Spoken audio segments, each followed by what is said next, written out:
I'm not sure when he picked it up, but my dad knew a little bit of German. Maybe it was in the military, but all his life he could remember how to make the sign of the cross, Nobel Fratus and the Sonus of the Heilige Geistes.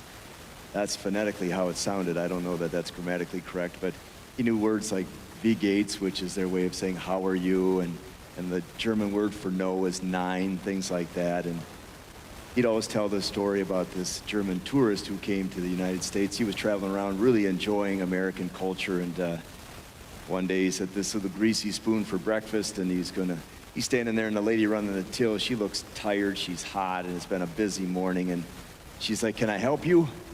And the German says, Wie geht's?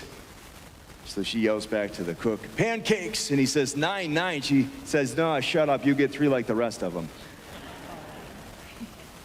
When you're a kid, you have no idea what the thing means, but it's funny because it's a misunderstanding, and that's something that all of us, we've experienced. So humor is like that. It allows us to see things differently. It's like the sun. When you've been, well, enveloped by clouds and fog and everything else for a month, when the sun comes out, you see things in a different light.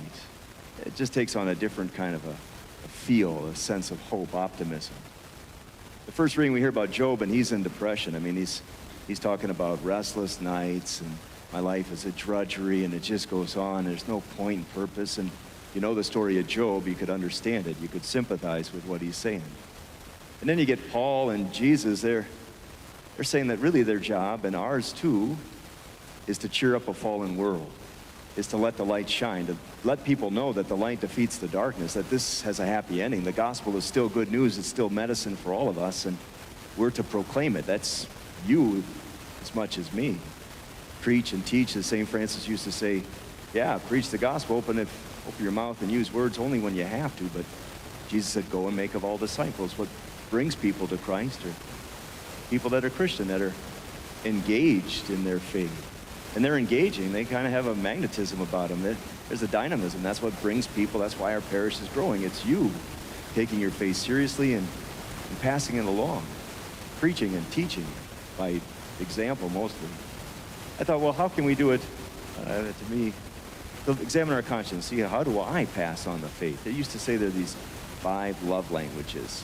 I haven't read the book, or I don't know much about it, but it's compliments, and there's I wrote them all down because I'm hopeless at this time of the day. Let's see, quality time, gifts, service, and touch.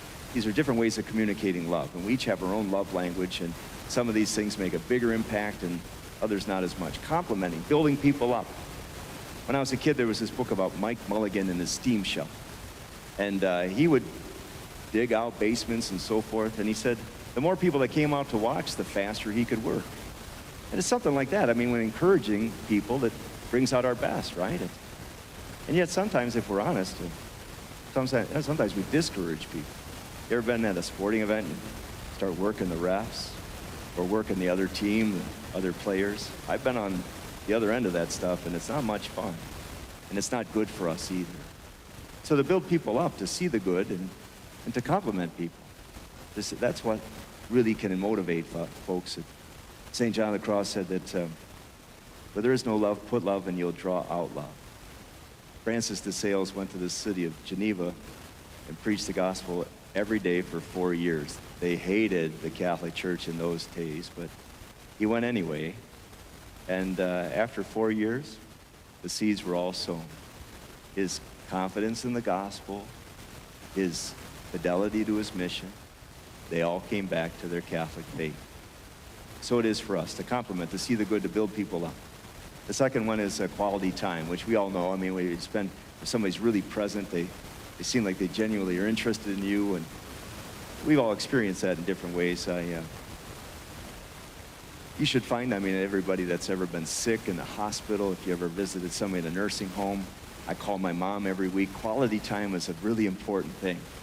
And when I call my mom, once in a while, I hate to admit it, but sometimes I'll be reading the sports on the, multitasking, and I catch myself. I'm like, I'm talking to my mom. Don't tell her. This is between us. But quality time, putting someone that right in front of you, you're the most important person in my life right now. When I was just the first-time pastor in Marshfield, I left 11 years of being a high school chaplain. It was hard to leave all that. I knew that it was God's will. It was the time to close that chapter. Late that summer, some of my students visited. They all came up from La Crosse. That was quality time. I'll never forget that. 18-year-old kids that realized we should go visit Father, see if he misses us. I couldn't even remember their names. Anyway, I move on fast. But quality time, the next one is gifts. Like the one gift that everybody gives, it seems, is food, right? Baking things, cooking things. When I go home, Mom always has her applesauce in the fridge. Her homemade applesauce, my favorite food. That's her way of saying, you're my favorite son. No doubt about it. And people give us food all the time in the rectory. They know that I'm hopeless when it comes to cooking and baking. Sometimes even people from St. Matthew's give us food. I always have the secretaries eat it first. They don't die, and I'll try it after that. But gifts are a way of saying that you're important. And it's a gift of our attention. Things are one thing, but a gift of our love. And people are touched by that. They're moved by that. Service. I was thinking of the school that the guys that worked on it last summer, it was impressive. They gave their best. I mean, I had no doubt about that. You can tell when someone, they clean, they just take care of things, and that's a way of saying, I love you. You're important to me. The bricks on the elevator shaft, they weren't happy with. They didn't think that they matched. They brought guys from Green Bay who spent a whole Saturday out there painting bricks to make it look like the school. That's a fine detail, but it says, this is important, which is to say you're important. The school, the kids, whatever's coming. Service, when people clean and they give their best, you can tell. I know the people that do that, and it really makes an impact. The last one is touch, which I always have to be careful about. Sometimes people need a hug, they need a handshake, they need just a physical sense that someone else is there. Recently I was at the hospital and this man was dying, and I was there with the family, and the doctor was going through all the signs that this man was leaving this world. I've been around that an awful lot, and I gave the last rites, and then I left the room to visit some other people, but I forgot my hat, which happens a lot, and so I went back up to the medical ICU, and this man who was dying, his brother in a wheelchair was sitting by the bed, holding his brother's hand. He didn't see me, didn't hear me. I just snuck in and let them have their moment. Made me think of my brothers. One of us is going to do that for the other. Touch, I'm here, I know you, I care about you. You see, the gospel is about love, and love is a gift that God is offering us, and we have a duty to receive it, to believe in it, and to pass it along. And there are lots of different ways we can do it. A compliment, or quality time, or a gift, service, or finally the idea of touch. St. Catherine of Siena said, if you become what God made you to be, you'll bring fire to the earth. Your very life will be transformative. People will notice the difference, and so will you. Live your faith and let it take off like a wildfire, because it can and it will. If we're honest about our faith, if we live it, we become sincere. What you see is what you get. There's nothing phony. We don't play one way with one group, and no, we're just the same one. That's a freedom. That's a joy. There's something contagious about that. And then if we're sincere, we can also let God into our hurt. We're not hiding our limitations. Sometimes we can even be vulnerable in front of a big crowd. Somebody sent me a link this afternoon and said, this is going to make you cry. It was about this girl on this show, America's Got Talent. And I just watched a little bit of it, a very significant speech impediment. And she's in front of a huge crowd. She must be like 15 years old. And she said that for all of my struggle with speech, when I sing, it goes away. And so she sang a song that she had written about how she used to dream about not having her cross, her struggle. But realizing if she didn't, she wouldn't be the same person. She wouldn't even be as courageous or as kind. And you can imagine what that did to that audience that day and what it did to me. To be vulnerable, to show that we all have our limitations and we can be joyful anyway.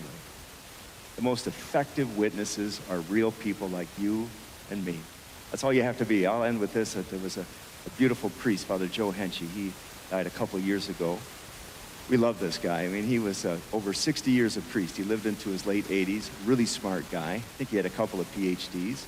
And oftentimes when he would preach, he'd get in the pulpit and he would write it all out. He worked really hard on his homilies. He had this all meticulously researched. It was fantastic. And for all the eloquence of his homilies, our favorite ones when he'd do this. No notes, he would just talk to us. Those are the ones that stood out because it was the real Joe Henschey, just the way God made him. That's what the Lord wants. That's what the world wants. Job is sad, he's depressed, he's discouraged. There are a lot of people like that. St. Paul says, become all things to all people. And Jesus said, I was sent to preach, to teach, to give people hope. That's what they did. Now it's our turn.